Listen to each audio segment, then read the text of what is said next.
Hello दोस्तों, स्वागत है आपका अपना YouTube channel black book race में। अब आज देख लेते हैं हम लोग ग्रामर के टिप्स एंड ट्रिक्स। आज आपका दूसरा सैटरडे है। तो ग्रामर का टिप्स एंड ट्रिक्स की बात करें तो ये हमारा हो जाएगा पार्ट पार्ट 2, है ना। ग्रामर का टिप्स एंड ट्रिक्स वाली वीडियो ये दूसरा डल रही है। इससे पहले एक वीडियो हमने डल रखा है, ठीक है, जिसको आप लोग देखे भी होंगे। तो ग्रामर का कुछ टिप्स एंड ट्रिक्स को देखते हैं, ठीक है। तो ग्रामर के टिप्स एंड ट्रिक्स की जब बात करते हैं तो सबसे पहले हमें परेशान करने वाला जो आता है टॉपिक से वो है प्रीपोजिशन। कौन है? प्रीपोजिशन, है ना।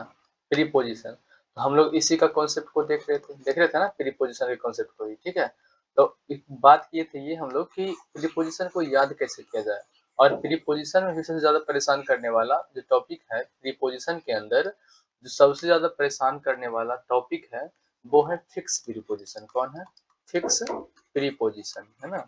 फिक्स प्रीपोजिशन, ये फिक्स प्रीपोजिशन जो है कुछ ज्यादा ही परेशान करते हैं। और हम लोग फिक्स प्रीपोजिशन में भी कुछ फिक्स प्रीपोजिशन में भी हम लोग कुछ बातों को सीखे थे। जैसे एक तो हम लोग हानिकारक का देखे थे और एक लाभदायक। हानिकारक और लाभदायक का जितना भी वर्ड मीनिंग है वो अपने साथ टू लेके चलता है, ये बताए थे ना। ऐसे हानिकारक यानी कि क्या बताए थे कि ग्रुप वन, कि इसको ग्रुप में डिवाइड कर लो और ग्रुप टू कर लो, ग्रुप टू कर लो। तो ग्रुप वन में हम लोग हानिकारक का जितने भी वर्ड थे वो लिखे थे। जैसे हार्मफुल हो गया, हार्मफुल हो गया, डेट्रीमेंटल हो गया, डेट्रीमेंटल हो गया, परनीसियस हो गया, परनीसियस, CIOUS, बानी फूल हो गया, बानी फूल हो गया। और ये सब क्या लिखाए थे? डिजास्ट्रस का मतलब भी क्या होता है? हानिकारक। एक और वर्ड मीनिंग आ जाएगा आपका डिजास्ट्रस, डिजास्ट्रस, TROUS, ठीक ना। ये सब का मतलब क्या होता है? हानिकारक। क्या होता है जी? हानिकारक, ठीक है। क्या होता है? हानिकारक इसका मतलब। और इसका उल्टा देख लेते हैं हम लोग, ग्रुप टू में देख लेते हैं लाभदायक। लाभदायक को क्या बोलते हैं? बेनिफिशियल। क्या बोलते हैं? Beneficial, CIAL, beneficial. कंड्यूसिव भी कह सकते हो, कंड्यूसिव, कंड्यूसिव भी कह सकते हो। इसका मतलब भी क्या होता है? लाभदायक होता है। लक्रेटिव भी कह सकते हैं हम लोग, लक्रेटिव, लक्रेटिव भी कह सकते हैं हम लोग। प्रॉफिटेबल, ये आप लोग जानते हैं, प्रॉफिटेबल, टेबल, है ना, क्या है? प्रॉफिटेबल। इसका मतलब क्या होता है? लाभदायक। क्या होता है? लाभदायक, है ना, लाभदायक, ठीक है। तो हिंदी से इतना मतलब मेरा नहीं होना चाहिए। तो इसका मतलब क्या है? लाभदायक। और ये इधर क्या लिखे ग्रुप वन में क्या लिखा हुआ? जितने भी हानिकारक का जो वर्ड मीनिंग है वो हमने लिख दिया। इसके अलावा और भी जानते तो सब भी हो जाएगा, कोई दिक्कत नहीं है। तो इसमें को दो ग्रुप में बांटे थे और हम बताए थे कि इसके साथ जो है ना कि हार्मफुल हो गया, डेट्रीमेंटल हो गया, परनीसियस हो गया, वानीफुल हो गया और डिजास्टर्स हो गया। ये सब का मतलब हानिकारक होता है और ये अपने साथ फिक्स प्रीपोजिशन के रूप में टू को लेके चलता है। फिक्स प्रीपोजिशन के रूप में टू को लेके चलता है।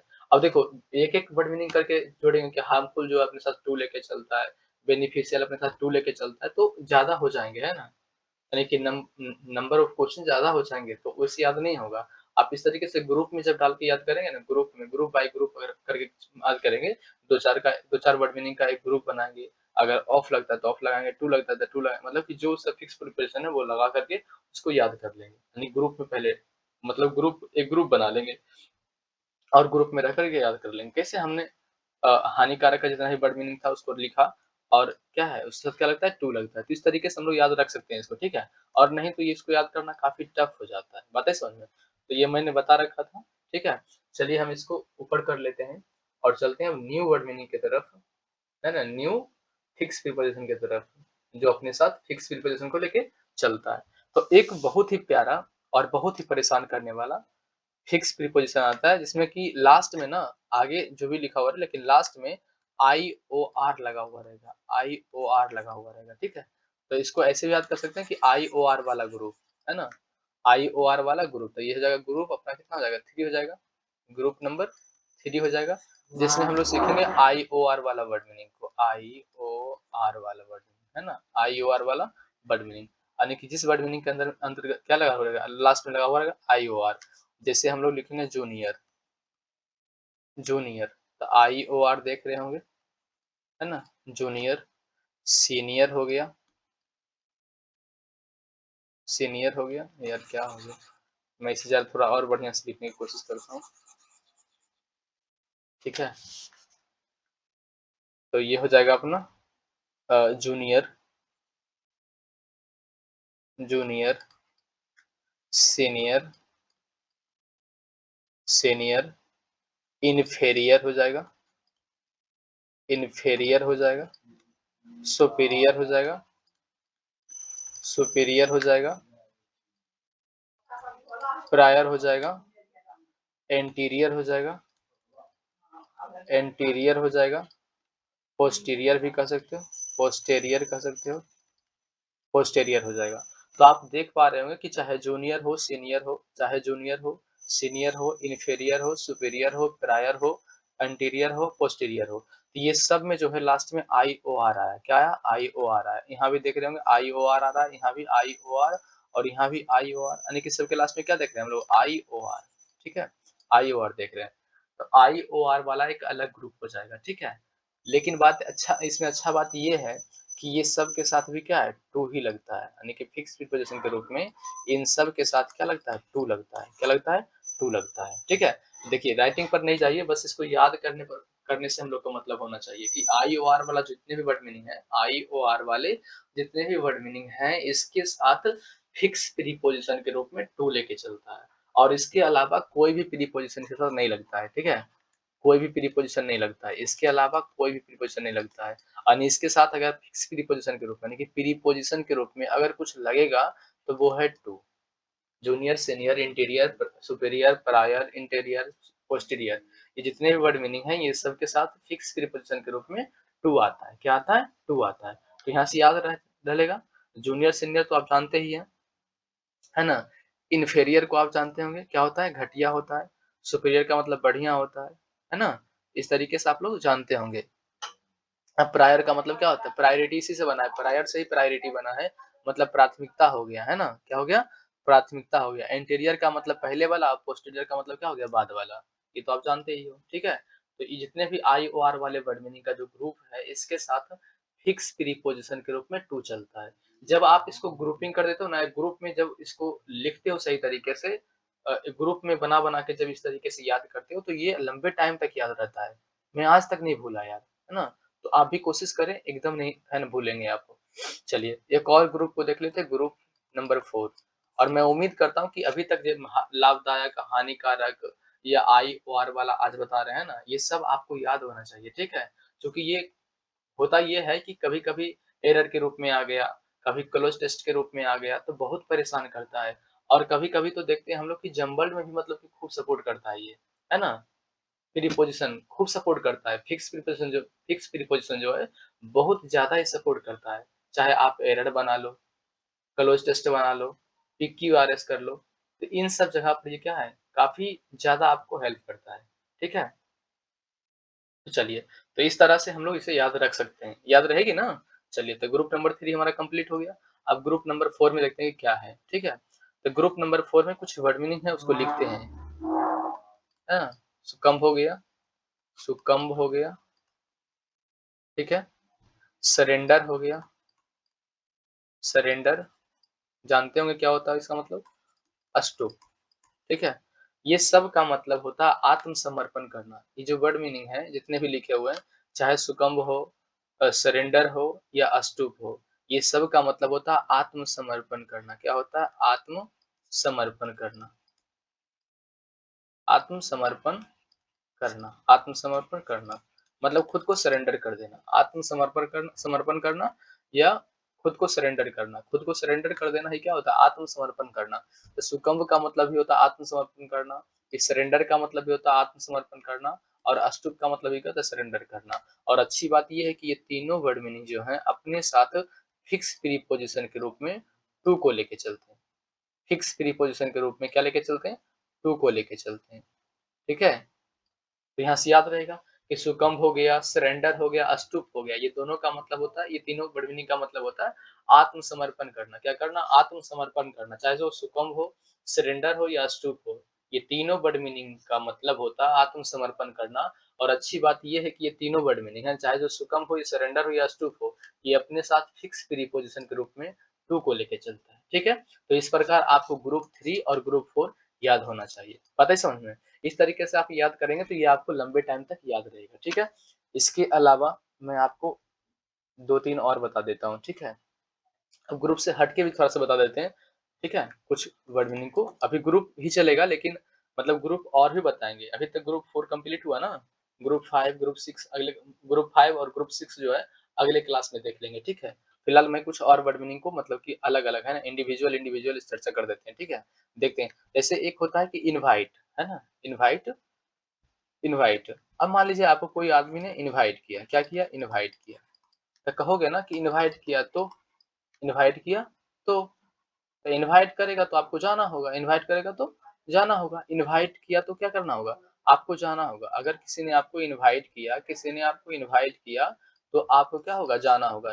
टी ओ को पढ़ लेंगे यहाँ तो याद करने के लिए यार, है ना, जैसे याद हो आप इसको याद कर लो। ठीक है, इनवाइट, बस पर्पस इतना होना चाहिए कि ये हमारी जीवा पर सवार हो जाए, है ना, फिर कभी जब इससे मुलाकात हो कहीं भी एग्जाम में तो मैं इसे उड़ा दूं, है ना, बस इतना होना चाहिए टारगेट।